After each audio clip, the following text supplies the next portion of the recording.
Hey everyone, I got with me the ROG Strix Arion. This handy little device is an M.2 SSD enclosure with a solid metal construction and built-in RGBs.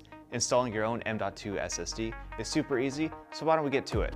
All the tools we'll need are a Phillips head screwdriver and a cell phone SIM card poker. Your average paperclip, hairpin, or lockpicking kit will also work too. First, we need to insert our SIM card poker into the small hole at the base of the Arion. This will pop open the side panel, revealing the space for our M.2 drive. Very cool, so let's check out the inside. The aluminum body allows for some really great heat dissipation, and there's even a cozy little heat absorption pad for your SSD.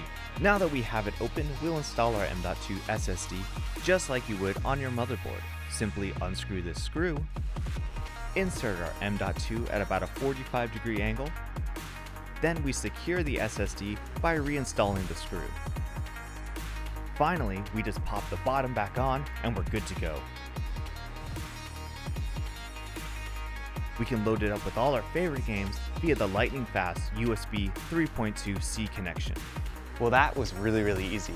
Now our ROG Strix Arion is all kitted out with an M.2 SSD. Now we get NVMe and RGB on the go.